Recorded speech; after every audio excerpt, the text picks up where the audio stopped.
Common sense isn't gone. It just needs a comeback. Common Sense Superheroes with David and Greg. Get out of my dreams. Do-do-do-do-do-do. Get into my car. That is the beautiful song by Billy Ocean. It's a classic. And if one Eldrick Tiger Woods were to sing that to you, I would highly recommend that you do not get in his car. We'll get into that. But first, I am your host, David, and across from me is the bearded one, Gregory. Gregory, coming back off of injury, the sick list. How's it going, Greg? Well, I did what all good husbands do, and I recovered over the weekend and promptly gave it full force to my wife. So now she's laid up in bed, miserable and missing work. Oh, you got me at first when you said gave it full force to my wife. I'm like, whoa, easy. Say that kind of podcast, my Well, that friend. won't happen until she recovers. Jeez. Well, my wife also was out at the ballpark all weekend. Stop me if you heard this. That was our life.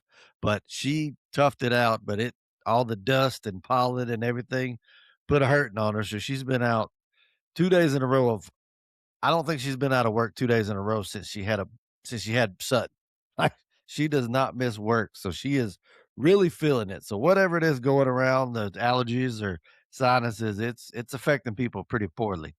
Yeah. Haley's as tough as they come, and when it comes to that, she don't miss work for sickness. And she was supposed to be hitting the road yesterday morning, and she told me yesterday, she goes, "I'm not going to go. I'm going to wait till tomorrow morning and just knock it off a day." And then she woke up this morning and said, "I'm just not going." She canceled the whole work trip. So makes me feel a little bit better about being laid up in bed, because normally I just feel like a big sissy when I can get sick because I just don't like it. But now seeing it knock her down like this makes me feel at least a little bit better. I don't ever call out of work for sickness. I call out of work for every other reason possible. I am quick to take a day. You ain't got to ask me twice to take a day, but not sickness because I don't want to be home when I'm sick. I want to be at work and give it around, spread it out there. I want to be home when I feel good. But big weekend, like we said, and big weekend in basketball. A little update on that. In the Final Four, we have one UConn Huskies versus the Illinois Fighting Illini out of Chicago, Arizona and Michigan on the other side. I got a little brain fart there for a second. I was like, what am I looking at?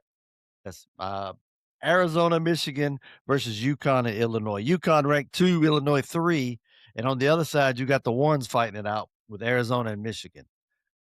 Greg, you already chose poorly when it comes to uh, picking and winning all in the early part of the brackets. But if you were to listen to beliefs, ballots, and bets, you have been on a little bit of a hot streak here. So give folks a little preview of beliefs, ballots, and bets, which if you're not following, you should.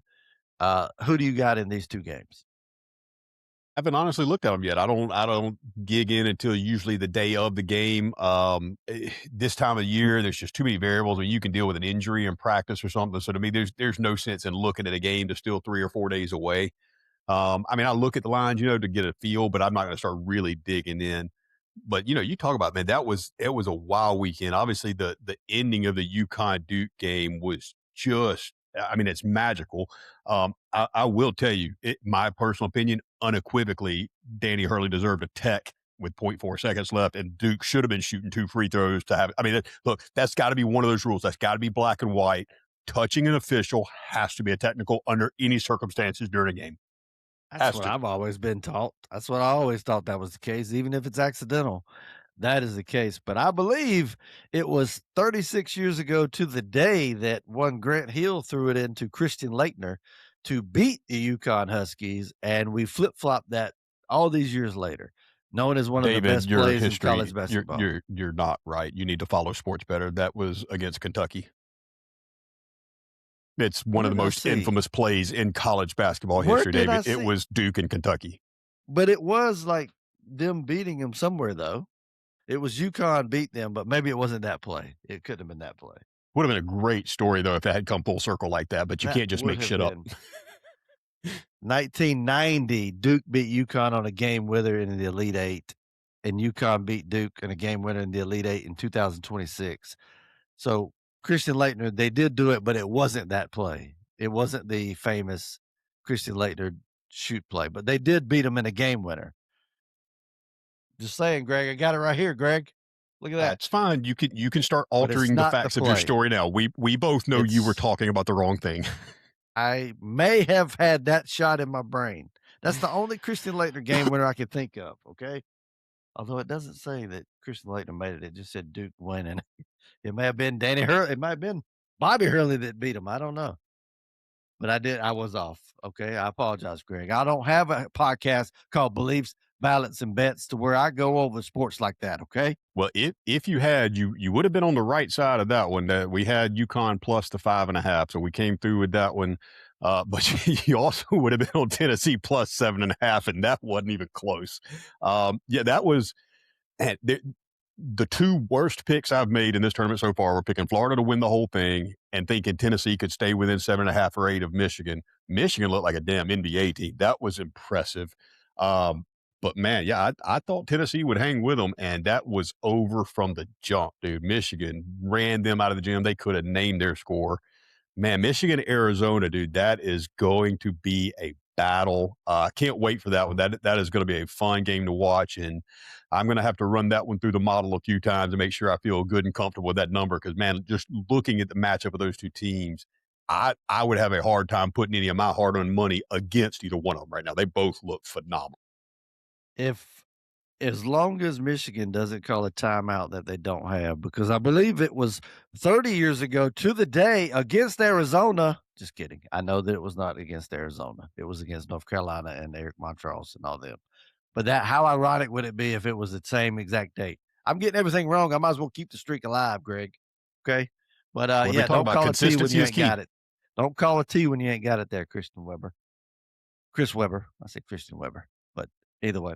But we do have a new leader in the clubhouse when it comes to the Win Greg's money bracket we got going here. And that is one Kevin Hawkins. He has 820 points. He has Arizona winning it all. So looking pretty good right about now. Second place is Ty with 800. So I don't know if Arizona pulls it out. I don't see how we can have a comeback. So it looks like you might be Venmoing your money to Pike County, Georgia, one Kevin Hawkins peers. Well, you have assured me he's a decent dude and you know him, so I got no problem giving him a little bit of coin. Phenomenal dude, and actually a good little basketball coach too. So he knows his stuff. He is not just throwing it out there wildly. He does a lot of it. Appears in his community as far as coaching basketball, coaching kids up. So I too love you giving him your money. That would be great.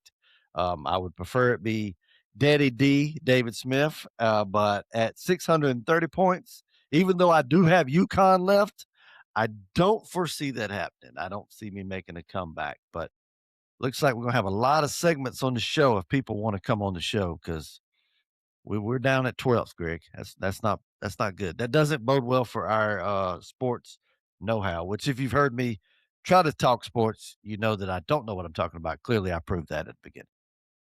I can tell you now that I've had a little bit of time to digest what's going to be. I think this is going to be a fun opportunity to get some different voices on here. I can't wait to see what they come in here wanting to talk about, wanting to try to trigger our opinions on, man. It's going to be cool. Like I'm actually looking forward to it. I thought that'd be a fun little thing to kind of dangle out there. Hopefully they'll take advantage of it. Hell, some of them might be scared to come on here and let their opinions be heard.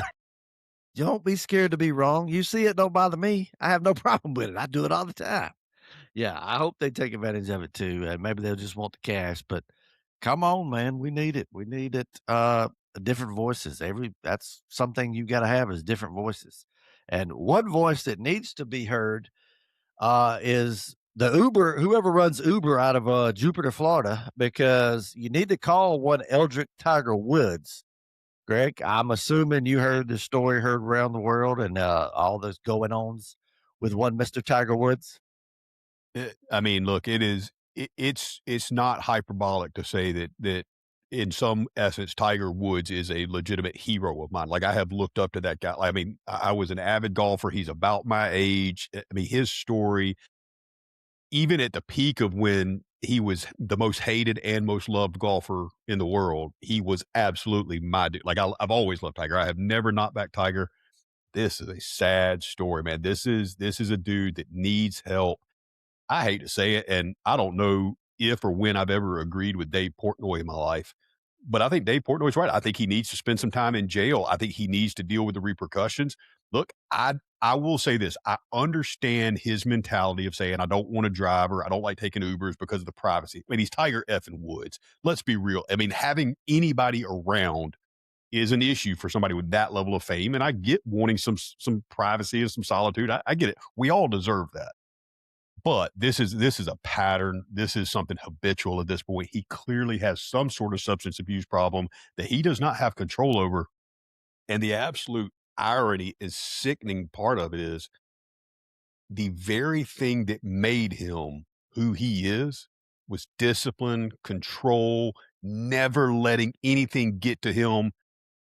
And to see him show this sort of mortality, this sort of human frailty, and this type of weakness as somebody who, look, I say I love Tiger Woods. Never met the guy. I don't know the guy, but I loved what I thought of him. I loved the image and I loved the work ethic and I loved who he was for the game of golf and what he meant to me as a young golfer.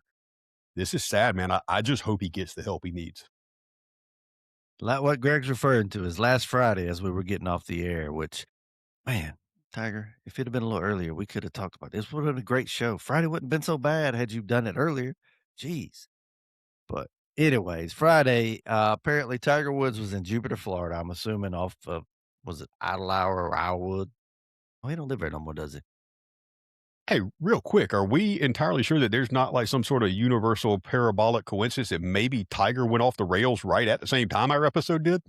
I mean, Maybe that's why was we he didn't get listening? it. Now, they did say that part of the issue was that he was fooling with his cell phone and looking down and changing the radio station, but it could have easily been starting or stopping the Common Sense Superhero podcast as he was looking down and didn't notice a pressure washer truck apparently in front of him.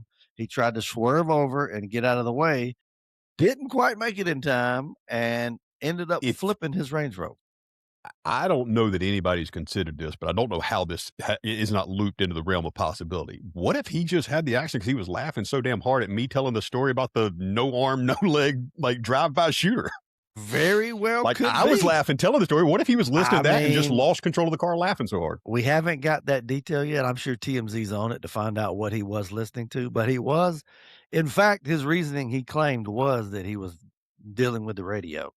Now, come to find out, he also had 2 hydrocodones in his pocket, and apparently it had been he blew a 0.000 on the, alcohol scale, so it wasn't alcohol, but clearly was under the influence of something because he had the bloodshot eyes and was looked very slurred, and the movements were not quite there. You know, and you can understand that when you are somebody at the Tiger Woods level, just as an individual, as a human being, there's only a handful and a small handful of that of people who have your attention to who you will actually listen to and take their advice. Whoever those people are, they need to sit him down. This is time for an intervention. This guy has had everything in life, and you can't allow his story to end this way. We lost Kobe in a tragedy. We can't lose Tiger like that. I agree. And look, you talked about him wanting privacy. That's why he doesn't get a driver. Look, you can have people sign NDAs, but not just on Tiger Woods, but who's he dating? He's dating Don Jr.'s ex-wife, who And is they a won't let Trump. her in the car with him Yeah, or I any of the don't blame kids. him. No, I I don't don't either. blame him at this point, although Don Jr. came out and said he does feel confident with Tiger, which I don't know why you would. I'd be like, hey, now I'm not very confident with you with my kids. Thankfully, they can all drive themselves, but he is dating a former Trump who has ties, and Trump's granddaughter is his girlfriend's daughter, Kai Trump, who's a hell of a golfer herself, by the way. So there's all kind of privacy issues that you would probably be concerned with if you're Tiger Woods. But you know how if you want to go under the radar, shall we say? How about we stop flipping Range Rovers and stop having DUIs? That's a damn good way to not to go under the radar, my friend. I mean, not just that. I don't know what the the internal contractual details of his long-term deal with Buick is, but get a effing Tesla and put it in automatic driver mode, dude. Like if you, I mean, that's the answer. If you don't want to take an Uber, you don't want to call a driver, just get an effing automatic driving Tesla. They work now. Elon, That's an hook option. my man up. And based on his history, you need a Cybertruck because them things are indestructible. Get a Cybertruck, put it in auto mode, and just pop the pills like you want, bro. Just go. Look, is he an addict? I think so, yes, he's probably has an addict. However, I will say, does he need pain pills based off all the injuries and everything that he has? Probably does just to get through life, and some of those are self-inflicted because I don't know if you've seen that docuseries. All that stuff ain't, golfing injuries. My man used to go play 18 holes, get on a helicopter, and fly to Fort Bragg in North Carolina and do a damn Army Ranger obstacle course and all that craziness that goes on with it. So that had to also help cause a lot of the injuries that goes along with it. I think if you look at any of, what would be widely regarded as the greatest athletes in any of the major sports, the one of the key attributes to that is the longevity and the ability to stay healthy doing something that the body's not really meant to do. Like you talk about pitchers, like the shoulder and elbow is not meant to do that over and over again at that velocity. The spine is not meant to torque and rotate the way a golf swing does it. Like we continually push our bodies to do things like that. And so yeah, I mean, you could see the way he swung early. I mean, it wasn't hard to imagine that he could end up dealing with some injuries and stuff like that. It's part of the game. It's part of athletics. So you justify that, and you know to have that level of success, that level of commitment, it's not surprising that he and most people at that level have some sort of addictive personality. So it's all can make sense, but it doesn't change the reality of the fact which this is a problem that somebody close to him needs to help him fix because he clearly does not have control. Well, I mean, he's at least gone 7 to 10 back surgeries at a minimum, and that's only the ones they're actually putting on record. And you take into account he's recovering from a torn Achilles tendon, which I can speak all well to it because February of last year is I tore my Achilles tendon, and it is no freaking joke. And it makes my leg, my whole left leg, which I'm cursed with chicken legs anyways. I have 0 I have the skinniest legs imaginable, but that makes it even more so because it's just almost like it's not connected.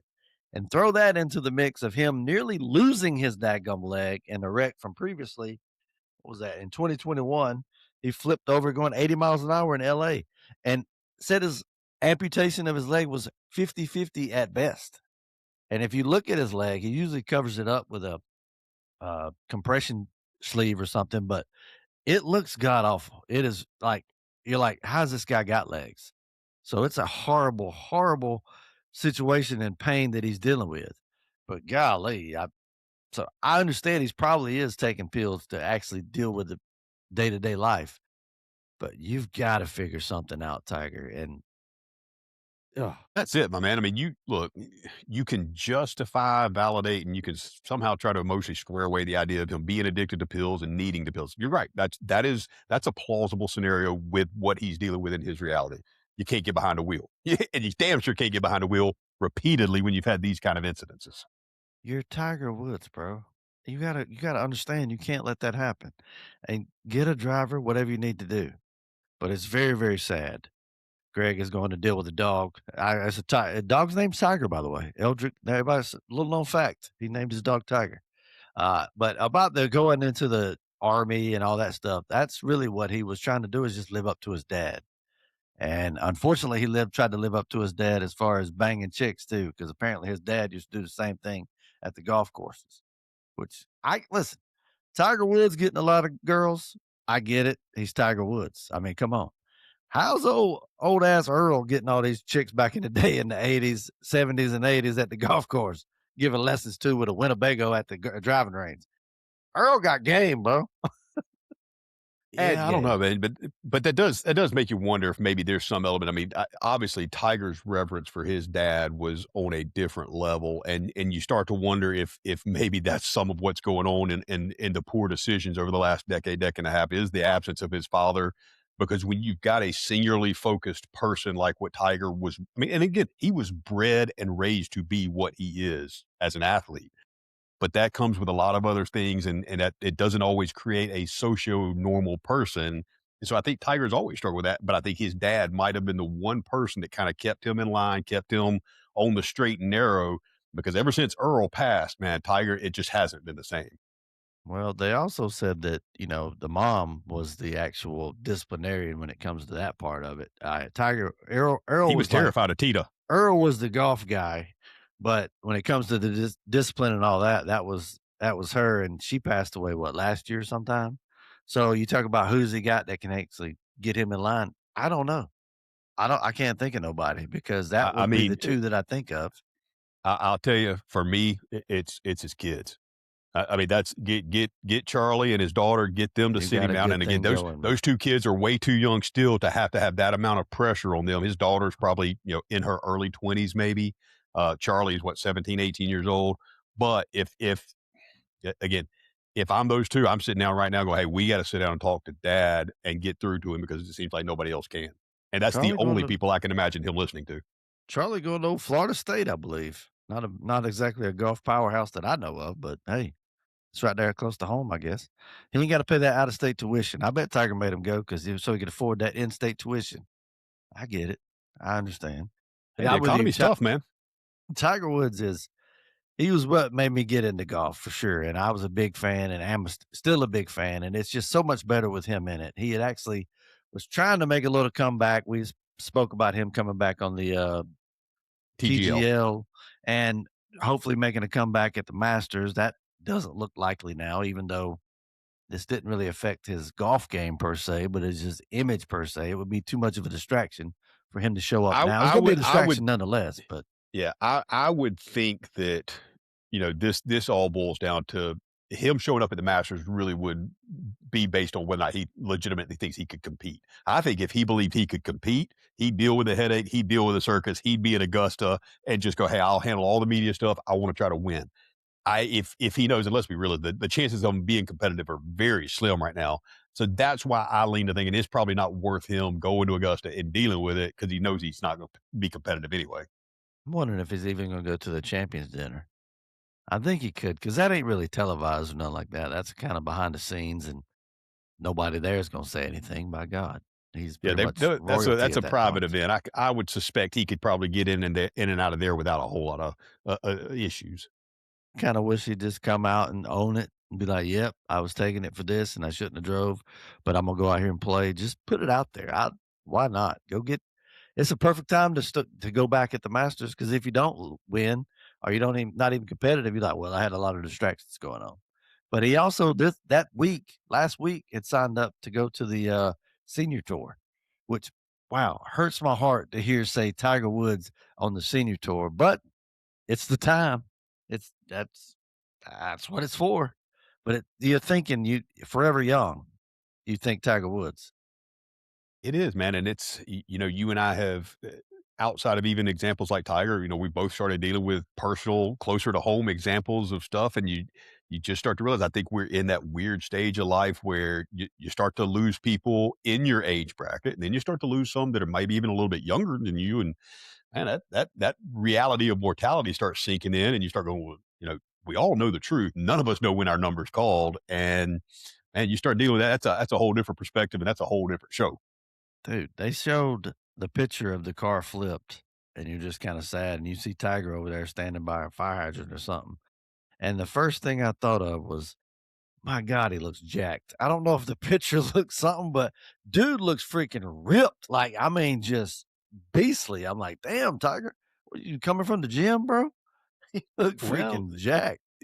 as someone who has lifted weights for the better part of the last 30 years or so, and as someone who may or may not have supplemented said weightlifting a time or two, that's not real good for the soft tissue, and that might have something to do with some of the injuries that have piled up over the years. I mean, again, the golf swing itself is not something the body is made to do repeatedly and at the rate and power at which he did it. Uh, but if you carry that much muscle, and if you happen to have had any sort of synthetic assistance in gaining that much muscle, it does deteriorate the ligaments and the soft tissue. And let's be real. I mean, outside of, almost losing his leg in a car wreck, most of his issues have been soft tissue related. Well, those enhancements, they may make your muscles big, but they don't do anything for your joints. They don't do anything for that. You're right. And let me just say, when I tore my Achilles, it was not enhanced. I assure you. If I could, I should take steroids directly into my legs to help them grow, but it does not work for me that way. But he did look jacked. That's the first thing I thought of. Other than I realized then it came out later that the guys that he, I guess it's a pressure washing truck. I guess he tried to go around and ended up hitting them. They ended up having to get out and help him out the car. Like Just imagine being like, dude, this dude just hit us and he flipped over. And then Well, you I see have him, you got to help him out. And it's Tiger freaking Woods. I have thankfully never had to exit a car that was on its side after flipping it. So I don't know how challenging it could be, but I would imagine that, being doped up on pain pills, slightly a little disoriented from flipping around and then ending up strapped into a seat and looking up at trying to climb out a window. He's probably glad he had a little help. I wonder if somebody somewhere is stroking a check right now just to hush them up. Because if you wrecked into me and it's your fault and you get a DUI and all that, and I look and it's Tiger Woods, cha-ching! I'm thinking straight paid, homie.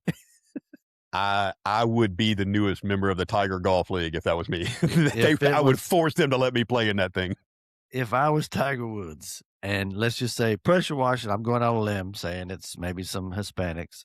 What if it was some illegal Hispanics and they want to try to get him for some money? And he'd be like, I'm dating Vanessa Trump, right? You know the name Trump, you know what he's in charge of? ICE. I'd be like, if you don't want them knocking down your door, how about we forget this whole thing happened? That's a good message, David. There's Just saying, leverage in I every would play it situation. You dirty. just have to be aware I'd of it. use my leverage, baby. I'd use it. But I mean, I said like $5,000 worth of damage. This is obviously peanuts to Tiger, but hope he can afford his insurance. I mean, I just hope he gets help. That's all it is, man. David, again, losing Kobe sucked, but Kobe for me was never Michael or Tiger. No. Michael or Tiger are the two that I want to see both of them into old age. I want to see both of them live the life, get the celebration into old age. I want to see Tiger out on golf courses in his 70s, still drawing fans. I want to see Michael getting those two guys don't need to be taken from us early. They're too important. Michael, I love watching him out there on the NASCAR, man. Dude's Michael's in the having the time NASCAR of like his life. crazy. He's like living it up. I'm like, Michael Jordan in NASCAR, but like I said, from North Carolina, it makes sense. But it was very sad to see Tiger and that footage. Like, if you haven't seen the documentary on HBO, or it's HBO Max now, I can't recommend it enough. It goes into the ugly details of his whole controversy with the chicks and all that, which, wow, Tiger. Wow, bro. I mean, listen, I love to get down, but my man would have like 6, 7 women at a time. I'm like, dang, bro, that's too much for me. I need And from what I recall back in the day, the pictures I saw of some of those, I kind of would have thought Tiger would have been able to pull a little stronger. One's was a talent. Perkins waitress. One's worked at like a Waffle House version of a restaurant in Florida. Listen, that's what I'm saying. Addiction comes in all forms. And I guess if you're a sex addict, you don't think looks wise. There's not quality. He was just wanting quantity. I'm sure you can get both. There's a couple of them that I'm like, okay. Then the other ones you're like, oh, golly, bro. Come on, man. Maybe he's thinking they wouldn't say nothing. I'm like, which ones you think aren't going to say nothing? The ones that ain't never had nobody? That's the ones that going to say something. Dummy. But very sad. And the DUI footage of him getting arrested that day was just heartbreaking.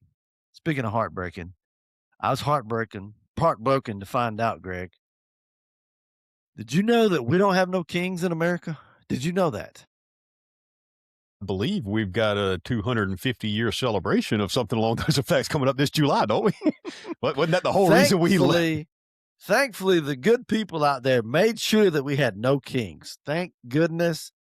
And the best of the best. Speaking of rough-looking people, that is the ones that seem to be the ones interviewed for this, but they had a no kings rally over the weekend.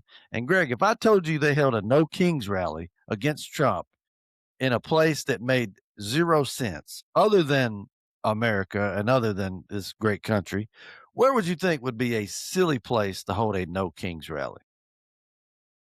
Oh, that's a great question. I can think of a number of silly places, David. I think all of them are silly because there's no point to the rallies at all. I think the whole premise is silly. Speaking of no point to the rally about no kings in America, there was a demonstration held, a no kings protest in London, England, of all places. You're telling us that we don't need no king? Who are you to take a look inside? If I'm not mistaken, I may be wrong here, but there's somebody that has a king, and it ain't us. Like you David, said, 250 years ago, we made sure that wouldn't happen.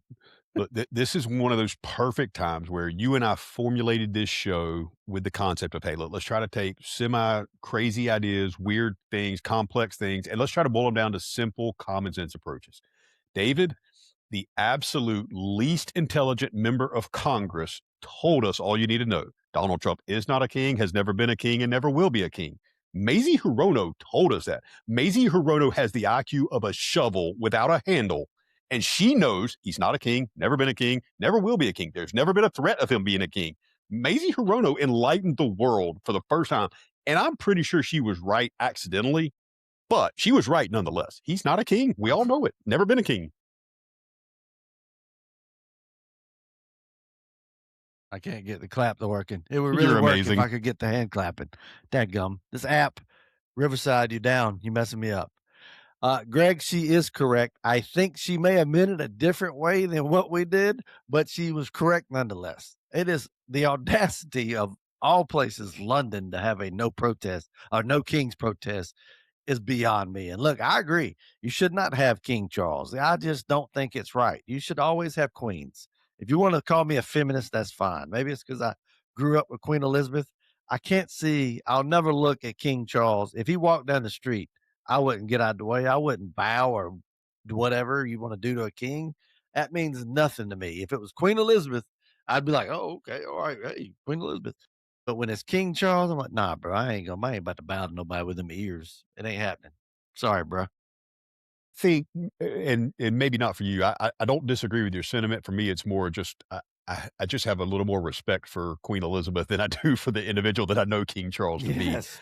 I think when William takes over, I think that that might be more of a semblance of what the king should be. Williams kept himself in pretty good line.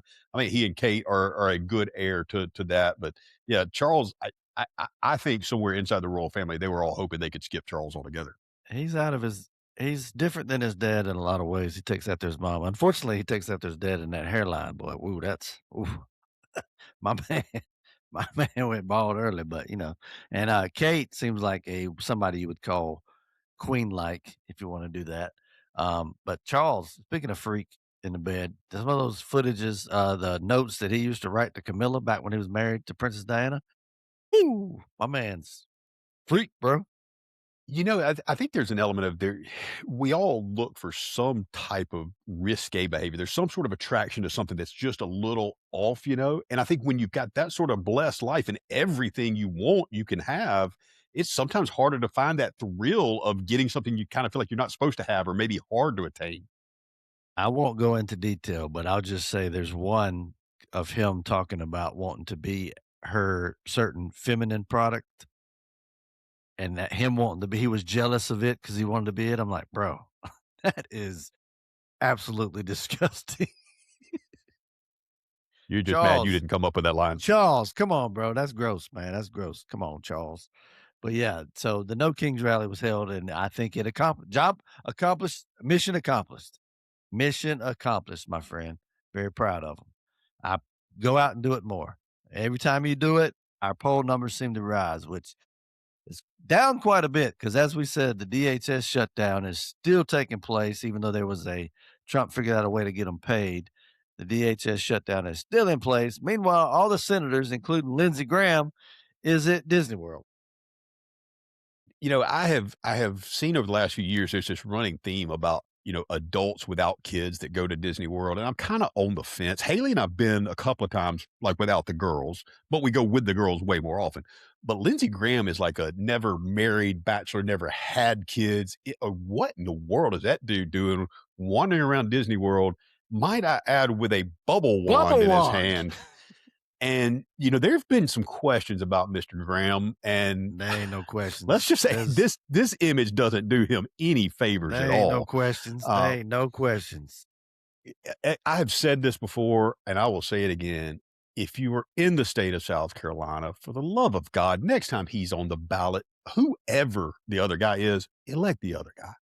Warhawk Lindsey Graham. Listen, I don't want to get too deep in this war talk deal because like I said, I'm not a fan of it. But Lindsey Graham gonna tell me we gotta send some troops in or whatever it takes, and you're gonna be at Disney World with a damn bubble wand. Get your Harry Potter ass out here, man. That's ridiculous.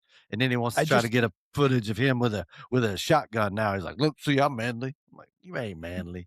we go back to the common sense theme, David. Like, what are our elected officials in fact elected to do? Represent us, right? Mhm. Who from the state of South Carolina does he represent? Tell me, Oh, who no. who is looking at that guy and go, "That's who I want to represent me." He sounds like an old Southern man from South Carolina, I give him that. He sounds a little like the dude, on Midnight in the Garden of Good and Evil. Didn't Uh, see it. what?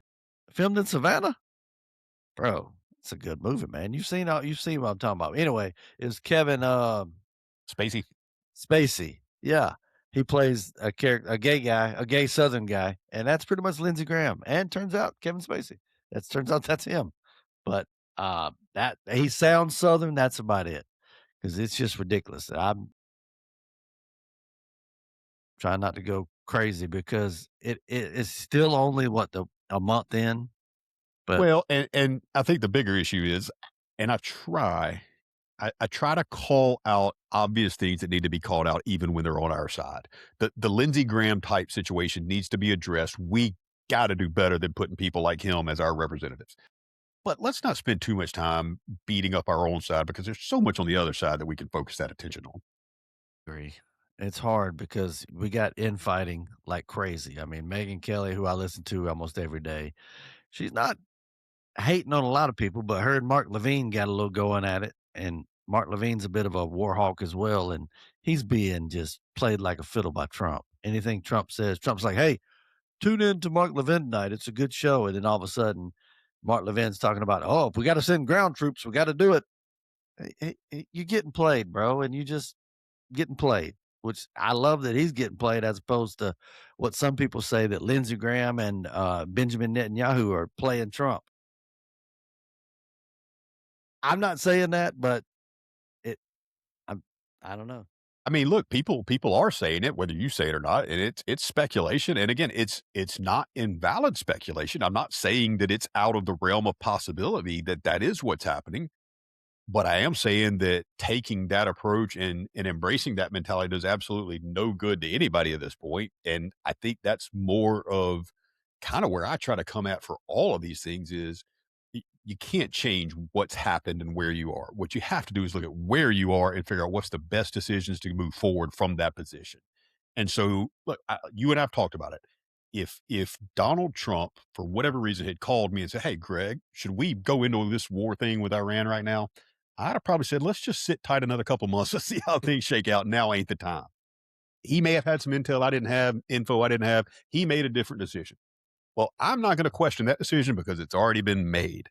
But I am looking forward to go, look, if we can take what we're being presented and try to piece together the millions of different tidbits of information we get that all say different things and try to understand what might actually be the truth.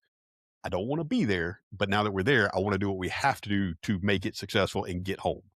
That's why you do this every freaking show. I come out and I'm like, I don't want to be there. It's ridiculous. We don't no boots on the ground. And then you say something logical like that. It makes common sense.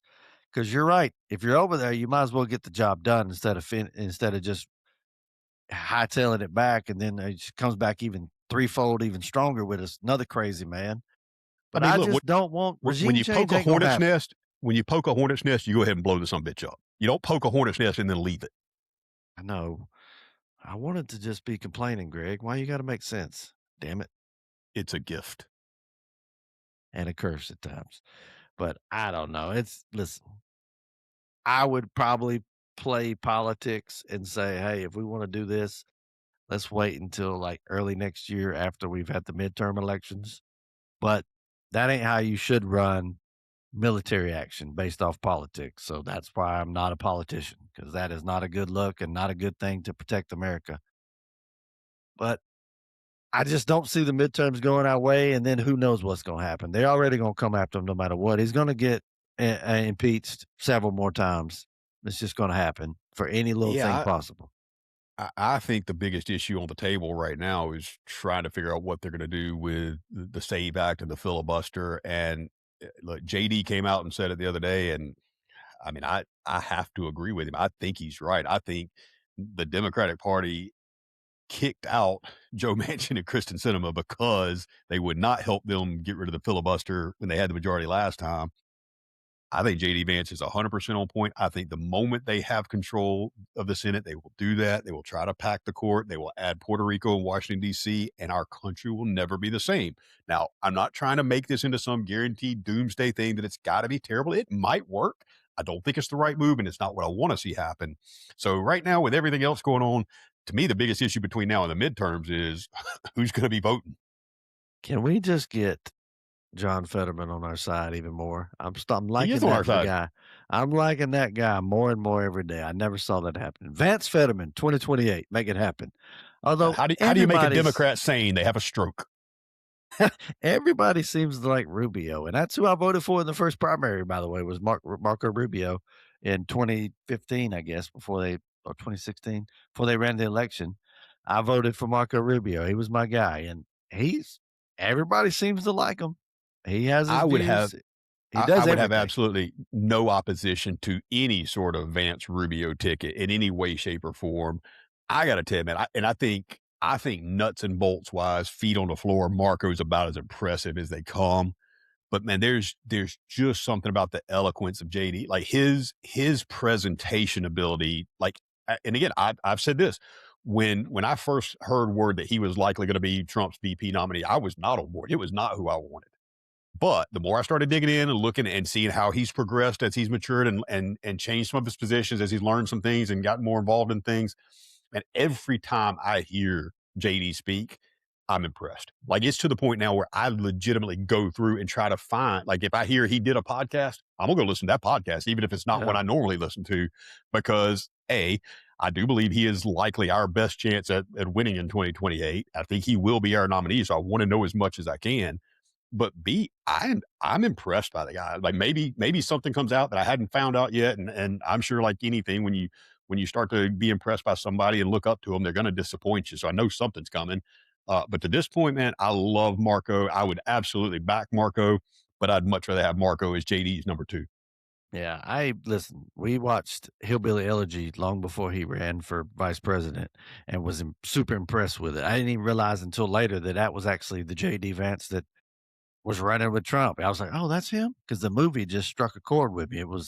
He overcame so much in a horrible upbringing, and if anything, Hurricane Helene, whatever one that took down North Yeah, up Carolina, Helene. yeah. If there's not enough reasons to dislike that hurricane, it also dislike it because that day that it got real bad here was the day that JD Vance was going to be at the venue, which is literally 4.3 miles from me. And I was signed up to go meet JD Vance. I was going to go over to that venue and introduce myself and meet him along with everybody else who wanted to come. He was coming And to he would have likely been Flowery on this Branch. show. He was coming to Flowery Branch, Georgia. He would have fell in love with me so much, no homo, that he would have now be coming on the show, Greg. But Hurricane Helena, whatever the Helene. hell, Helene, you screwed it up, Hurricane. Not only did you take those people's lives and all their homes and everything up in North Carolina, you messed up my chances to meet JD Vance. How dare you, son of a bitch. You bitch, you. I mean, I'm sure he would have appreciated your rise to fame story from lowly Thomaston, Georgia. From Thomaston, Georgia, from a single mom to superstardom, the world over, as the co-host of Common Sense Superheroes. Not only am I a co-host, I get to be co-host with one guy who has the fastest rising podcast in the nation, which is Beliefs, Violence, and Bets. That's one's Gregory Miller. Greg, it's hard to be the fastest rising podcast in the nation when you hadn't released an episode in 5 or 6 days. Well, listen, the one Friday, I was under the weather and I was sick, man. It's been bad. If I learned anything, is if God's going to give you something, if you can't handle the little stuff, then you can't expect to handle the big stuff, I believe. Is that right, Greg? That is true. That was a damn good show. I enjoyed it. I have managed though, even though I haven't felt well enough to do a full episode. That's just people don't realize this, like especially to do one solo, man. There's some time involved in researching and putting together how you want to present it, what you want to say. Yeah. It's easy to get on here and just kind of shoot the shit back and forth, but to try to do one solo is tough. But even on the days where I hadn't done them, I've tried to, at least on my TikTok or Instagram, go out there and put out some sort of inspirational, spiritual related theme of the day, and then also for the gambling degenerates, I do try to give out a few picks if I feel like there's anything with value as well. But you have to weed through all the people cussing at me and calling me names on my TikTok or Instagram to find those Boy, we pics. get a lot of that, by the way. People think we're morons, and they may be right about some things. But we may be morons on some things, but not everything. Y'all just hateful people out there, man. I never thought about going on a going on a social media app and just writing so much hatred. And listen, I've said it before and I'll say it again. Thank you. I really I love the engagement. Nothing makes me happier than when I'm called a effing moron by somebody I don't have a clue who they are. I like it. It makes me laugh. I love every minute of it. The thing that blows my mind is how many people seem to either just have zero listening skills or incapable of comprehending words coming out of my mouth, or they are intentionally trying to find any little piece of something they can take out of context to try to make a point. And this is what's wrong with our world. Like when you're trying to communicate with somebody, you kind of have an idea what they're trying to say. Just embrace that and roll with it for the spirit of communication and dialogue and to move forward. If you're trying to pick everything apart and just isolate one thing you can present as possibly wrong or could be misinterpreted, that ain't hard to do and it's not impressive. There's It's fun though. a lot of people that are gonna be wrong on the internet, and I figured that out the day that we did our draft for our dream team of top 5, and people were saying that Greg's team would beat mine without question. That shows you that there's some morons out there that don't know anything about sports, anything about competition. They don't know who plays what, because my team was clearly superior in every way, shape, and form. I'd have took Jordan out. I would have double teamed him, triple teamed him. Kobe ain't passing the ball. LeBron ain't, he flopping. He ain't doing nothing. So that's when I knew you can't believe some of these people on the internet, Greg. Is that when you knew that people were stupid when they realized that I should have had a better team? I know you feel it in your heart. Yeah, believe it or not, I tend to disagree with you on this. I think I did a better job putting the squad together, but I think in light of current events, I might want to make a change to my team and add Jaden Ivey in place of one of my current roster. Ooh, speaking of, ooh, I keep saying speaking of controversy along the Chicago Bulls have removed him from the team for conduct detrimental to the team. Now, Greg, I know you know a little bit about the baseline of it. You don't know much as details? Tell the people what you know. Well, I want to first. I want to avoid coming at this the way we get so frustrated at other people. I will tell unequivocally, I did not hear the entire video clip. I have not dug deep into this, so I am operating off of what is a kind of compartmentalized view of what I have been told has happened. So, if any of this is not accurate depiction of the facts of the situation, please understand that I'm not working on those facts. I am only working off what I know to form this opinion. So what I know is that shortly after he released a video where, to my knowledge, from what I heard in the clips I've seen, he simply was kind of stating his faith, which is the Christian faith, which is the faith I share, and saying that it seems a little odd that the NBA constantly pushes this LGBTQ stuff and Pride Month and all these things. And I can't disagree with that. I mean, it's a hot button issue, and I look, I'm all for live and let live. I don't care what another person really chooses to do. But as a Christian, do believe we are called to try to inform people when we know of a sin. Like that was part of the Bible. This is the Great Commission. We are called to try to help make heaven crowded. And sinners don't go to heaven. Like I'm a sinner. You're a sinner. We all sin. We're all far from perfect. So I'm not judging anybody. The analogy I came up with is kind of like this. If you and I are students together, going through a class and we're studying together, learning together, trying to make a good grade together. But at some point, we come up with different answers on certain things. I'm going to tell you what I think the right answer is because I believe I'm right and I want you to see it that way too. But ultimately, I'm not the one grading the test. The teacher is. It's not till you turn in the test we find out who gets what grade. So when I tell you that I believe something's a sin, I'm not condemning you. I'm not the one giving you the grade. I'm simply giving you the information that I believe to be true in hopes that you'll do some research and find that too. Now, I sin every day and I repent every day for those sins and I pray that I can get better. But what I don't do is celebrate my sins and ask other people to celebrate them with me.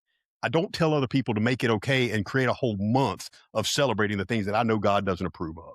That's what I believe the issue is. It's not that we care so much. It's not that we're telling people don't do it. We're just saying don't put it out there and don't make us try to celebrate it. It's not something to be proud of. I've seen that he has battled depression and he has put out several videos. The last one is obviously getting the attention because of what he said, but I think it was a lot of the videos leading up to it that he went hard in the paint, no pun intended, that may have done him in. Also, I think he's battling an injury. I'm just saying if Michael Jordan was on the Bulls and he said something about about not having Pride Month, I don't think they'd care. Well, but but let's but be I real here. agree that go ahead. Here's the thing. Here's what we don't know. And this is the part that has to be pointed out. And this is the part that if this situation was reversed, you and I both know would not happen. I am telling you unequivocally, I don't know why they released him. If they released him because he's been battling injuries, his production hadn't been there, and this was legitimately a basketball move for the good of the team, and it's just a coincidence that it's at the same time as this, so be it. Fine and valid. I've got no problem with it. If, and again, we have to assume that it is at least a possibility that he was released in some part because of these comments. And at that point, it is a problem. But we don't know. And the biggest problem people make these days is taking an incident, taking what they do know, and then trying to infer someone's intentions. We don't know what the Bulls' intentions were here. We don't know if he was released because of those comments or due to those comments, or we don't know if it was just a strict basketball move. And without knowing that, we all have to tread a little carefully on forming an opinion. Well, I will say it was official that he was released due to conduct detrimental to the team. So it was in direct correlation to the video and videos he has done in the past week or so, where he's put stuff out. My point in saying that if he was playing great, scoring 22 and getting 12 boards a night, I think they'd overlook the comments on the videos that he done. Because Lord knows, I mean, my God, how many chances did we give Antonio Bryant? I mean, Well, so I mean, that's even the within case. even the NBA, I mean, there's how many examples of spousal abuse, domestic violence, I mean, drug that's charges. okay. I You mean, just can't say you don't wanna have a Pride Month or Pride Night or whatever, which listen, I know a few people that are, LGBTQ that are couples and all that, and what they don't do or go to or anything is anything Pride Month. They just want to be ordinary people, ordinary parents. They don't get all into it. They just want to be treated just like everybody else. And putting a whole month out of where you're forcing it on people and forcing people to say they celebrate. And if you don't, then automatically you looked at as a homophobe. That ain't what they want. Nobody wants that. They just want to live their life. And I'm with you. Live your life. I'm not stopping you. well, and I'm not I mean, celebrating again, it nor am I pushing against you. I don't, it's not my jam. 15 years ago, this really wasn't a big deal, and there were just as many gay people. They weren't as public about it, but that was because pride parades were a kind of a gay only thing. They didn't make them into this huge, massive national attention getting thing. And I can't break this down any simpler than look from and look, theological debates are always scary because I mean, at the end of the day, God only knows the right answers. We're all trying to figure it out the best we can. I am pretty confident on what the Bible says about homosexuality and the fact that it is a sin. That part to me is not very much debatable. But there are thousands upon thousands of sins that we all partake in. The issue is not with the sin. None of us are condemning you for that. That is not our job. That is what God will ultimately do. Our job is to say, hey, look, we don't think it's right, but we definitely don't think it's right that you celebrate it and try to encourage other people. That's where the issue is. The LGBTQ plus IA, whatever the hell it is now, I got no problem with those people living their lifestyles. But like anything else, if I do something that I know is not well regulated and is not accepted, I'm not going to try to go around forcing everybody else to partake in it and celebrate it with me. Can't help but feel that if you're a Christian and you're against something, then you're closed minded. If it was Mahmoud Abdul Rauf and he had a problem with it, they'd say, well, that's just his religion. That's his religious freedom. We don't get those same religious freedoms if you're a Christian, it seems, as other religions may get. And like I said, if it was Chris Jackson, aka Mahmoud Abdul Rauf, who ended up sitting for the national anthem, I think they would probably have an easier tone with it. But because it's a Christian, then obviously we're hate filled, is what they call us. Well, it's funny how things come full circle and dots connect. And I'm now perplexed at how in the world you have the sports trivia knowledge to know that Mahmoud Abdul Rauf was Chris Jackson back at LSU, but you But don't not know the know Christian Laettner shot was against Kentucky. Listen, this brain here works in mysterious ways, my friend. I could have sworn it was you. I saw that thing and it just in my brain connected. Oh, we hit that shot. Oh, Christian Laettner. Because I saw Christian Laettner and Bobby Hurley hugging each other. I was like, well, clearly that's the play. Knowing Grant Hill's not even in that picture. Wouldn't Grant Hill be in the picture if that was the case? I don't know, Greg. The stuff I remember and don't remember is mind boggling to me. And that's one of those. But congratulations. You know what I do remember? I remember beliefs, ballots, and bets. Now that we got this website up and running, will be coming out probably tomorrow, if I'm not mistaken, because he has 5 baseball games he's betting on. No, 3 baseball games, 2 basketball games. 3 baseball, 2 basketball. Excuse me. My bad. Rude. You picked the White Sox and Marlins on the under, I believe, which I don't blame you because they're both god awful. Yeah, I hope to have a full episode tomorrow. As I put one together this morning, and then you and I had some technical difficulties, and we couldn't get this one done. So I'm not even going to try to record a full solo episode at this point. I'll just start again tomorrow. But yeah, and look, that's a perfect example. I am aware of the gambling and the fact that it is a sin. I'm not going to beg him. I'm not going to get out there and ask a There's celebration irony that we month. just with this whole conversation and then the bets, ballots, and beliefs. No, I'm just saying, look, people are going to do it, but I'm not trying to look. I'm not telling anybody if you are against gambling. I'm not telling you that you should be for it. I'm not saying you should accept that I do it. I get it. And if somebody wants to sit down with me and tell me, hey, you know, that's a sin and you should probably work on quitting, you know what I'm probably going to tell them? That somewhere deep down, I think my ultimate goal of doing that podcast is to try to get a following of fellow degenerate gamblers and ultimately get us all to quit together. That'd be Ever think about that? nice. It's a weird way to do it. I'm gonna tell my wife, and I'm gonna try to get a bunch of porn stars over here in order to get them to quit. That's what we're gonna do. I Good wonder if she'll luck. go for that. I wonder if she'll go with that. Good luck. I'm Ah, just saying, if I can bring some fellow degenerate gamblers and share a little bit of the word of God, you never know what might happen. you get a little bit of both. You can have it both, or in this case, 3 different things. Greg's show, Beliefs, Ballots, and Bets. Please go subscribe. Greg is doing a separate show to try to garner attention for our show, and I'm going to end up doing my own separate show myself. Still coming up with a name, I don't know, because we're trying to get as popular as we can, and why not grow together? And anything we can do to get attention, we're willing to do. I'm thinking along the lines of, I don't know, Front Porch Talk with David, or Let's Talk About It, or something along those lines, just where I just rant on all the I got a better idea. the craziness that I don't know and do know, the stuff that comes to my brain that doesn't. What's your idea, Greg? I think the name of your show should be STI, Soft Tissue Injuries with David Smith. I could have Jonas Boschman. He would love to be on that show because he is all about soft tissue injuries when it comes to making fun of me. He knows all too well about it. He is a professional in that regard, and he is quick to point out that I have serious soft tissue issues. No steroids. Hey, David, I'm though. gonna Just saying. give the plays out today. Why not? Right? I've never shared Go my ahead, plays on give this it up. show. Give it up. You ain't even got to go to Instagram, but still go to Instagram and follow Greg.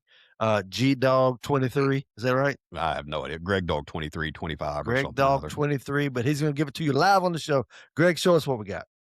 We with 3 baseball totals. We got the Chicago White Sox and the Miami Marlins. We're going under 8.5. The LA Angels and the Chicago Cubs. We're going over 7. And then the New York Yankees and Seattle Mariners. We're going over 7. In the NBA, we got Phoenix and Orlando. We're going under 222.5. And then Cleveland and the Lakers under 236.5. And if I am wrong, blame the model. Blame the model. Listen, as far as the Yankees and what'd you say? Yankees and Yankees Mariners. Yankees over 7. Mariners. Cal Raleigh came off a horrible streak. He was 0 for 7 at one point coming off the WBC, but ended up getting a walk-off hit last night. And Judge is starting to heat up, so the over 7 might be a pretty good indication. Unless Fried's pitching, I think you might be okay. I don't know who's pitching, but if Fried's pitching, I wouldn't like the number 7. But otherwise, put some stuff up, baby. Are they in they're in Seattle, or they're in It's the in Bronx? In Seattle. The weather's still probably a little cool there. The ball probably goes a little bit.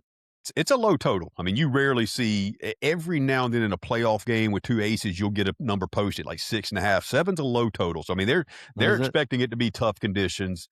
That Yankee lineup, there's just so many ways for them to do damage, so many ways for them to put up a 3 or 4 run inning. Jazz Chisholm. You know, it's baseball, I will say, is the most unique sport to bet because you got such high variance and, on any given day, anybody beats anybody in baseball. the best team in the game will lose 50 or 60 games in a year. So you literally will lose all the time, even if you're betting on the best team. The juices are crazy on the money. It's a hard sport to bet. So baseball really is a game where you have to be consistent. You have to be disciplined. I will say in other sports, I don't always flat bet. Sometimes I get a good feeling and go a little bigger. Baseball, I almost always flat bet because it's so hard to predict. And it is really a long stretch of, you just got to hope that over the course of, 50 plus games over the course of a week and a half, 2 weeks that you're making plays, that you'll come out on the right side and get more right than wrong. My Braves are playing the Athletics tonight, and I'll be honest, I may tune in to the Yankees and Mariners because you got, Cal Raleigh, Randy I had over Arozareno. 9 in that one. Yeah, If I good was luck playing with it. that one. Good luck with that one because it's been like 4-1, 4-2, 4-1, 4-0, 2-0, 2-3 against the Braves explode Royals. for 7+ today. Well, let's hope so. Jeez Louise, get off the Book it. slide. Make it something happen. I want to see Yastrzemski, who's playing well, though, by the way. Yastrzemski's looking good. Very impressed. Can you spell Yastrzemski? Y-A-Z. That's all I need to know is Yaz. That's all what you he need went to by, know. baby. That's all you need to know. His grandfather, Carl Yastrzemski.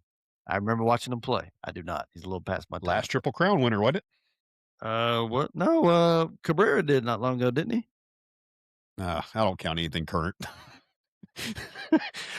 Speaking of, this is a point we have to make. You're a baseball purist. What are your thoughts with this ABS and the overturning calls? Because man, I'm starting to sit here and go, holy shit, the game I've been watching has been wrong for years. Love it. How I many love it. big time punch outs on strike 3 that's Braves- 3 inches off the plate, ends an inning, and we go, you'd lose all that. So What is many it, games would have been 97 different when over the last. Braves played the Marlins, and the ump was calling them like this far off the plate. Yeah, Livan Hernandez, big strikeout game. If it took longer than it did, I would probably be anti it. But the fact that they go pop, pop, and like 3 seconds later, we're seeing how the pitch is. It's so quick. It doesn't affect it. I love it. Love, love, love it. I thought I would hate the time clock. I love the pitch clock. I mean, I'm loving the ABS. I like it. I don't think you're getting the point I'm making is this technology's been available for a while. Why are we just now using it? Agreed. Why don't we have damn microchips in the footballs and whether or not it crosses over the line? Now you can take this from a pure sports fan standpoint, or you can take it from a gambling standpoint. But you start looking at how many baseball games, outcomes, totals have been affected by shit we could have gotten absolutely 100% right every time for the last 10 years. There's a issue with the umps because I guess there's a collective bargaining agreement coming up to where they're going to possibly be hiring new umps. I can ump. If you're going to be able to correct me, why can't I ump? But also, they're going to have to pay the umps because you know how the umps aren't getting paid now? By degenerate gamblers like you paying them off. They're not going to be sharks that are paying them to make things happen because they can't because it's all on ABS.